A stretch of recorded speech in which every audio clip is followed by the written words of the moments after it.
আমি এখন চলে আসছি জগন্নাথ বিশ্ববিদ্যালয়ের সামনে। এই যে জগন্নাথ বিশ্ববিদ্যালয়ের গেট এইটা। হ্যাঁ, এই যে আরেকটা ঘোড়ার গাড়ি কিন্তু যাচ্ছে। এই যে আরেকটা গাড়ি আসতেছে সামনে। এই যে আরেকটা গাড়ি। এই যে সামনে আরেকটা গাড়ি যাইতেছে।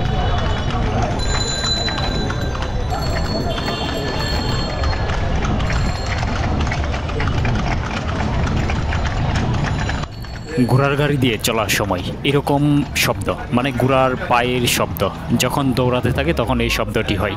অত্যন্ত সুন্দর, মানে আপনার কানে যখন এই শব্দগুলো লাগবে না, অন্যরকম একটা অনুভূতি পাবেন। জগন্নাথ বিশ্ববিদ্যালয় গেট।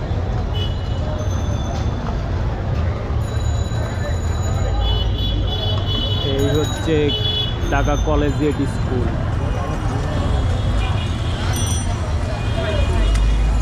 আমরা মোটামুটি কাছাকাছি চলে আসছি, আর অল্প কিছুক্ষণ সময় লাগবে যেতে।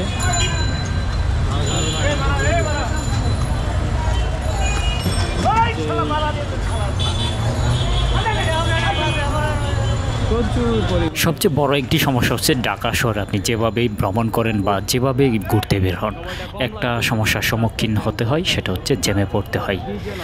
কারণ আমাদের দেশ হচ্ছে জনবহুল, সব জায়গাতে হচ্ছে মানুষের সমাগম বেশি, এই জন্য একটু কষ্ট তো করাই লাগবে জ্যামের মধ্যে। তো এরকম ঘোড়ার গাড়ি দিয়ে চড়ার জন্যই মূলত আজকে আমি সদরঘাটে আসার চিন্তা করি। একমাত্র আমার প্রধান চিন্তা ভাবনা ছিল যে আজকে ঘোড়ার গাড়ি দিয়ে আমি সদরঘাটে যাব। তো সদরঘাটে গিয়ে আমি নৌকা দিয়ে ঘুরবো, এটা আমার মাথায় আছে। তো এই জায়গাতে প্রায় চলে আসছি, মানে আমার 4:56 বাজে। 4:56 আমরা চলে আসছি। এখানেই নামিয়ে দেই ঘোড়ার গাড়ি থেকে। তো আমরা এখন নেমে পড়বো। মানে অসাধারণ সুন্দর একটা ফিল উপভোগ করে আসলাম। হ্যাঁ, এখন আমি সদরঘাট ঘুরে দেখবো এবং আপনাদেরকেও আমার সাথে ঘুরে দেখাবো।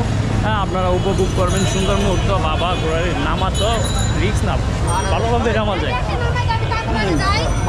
ভাড়া দিচ্ছে।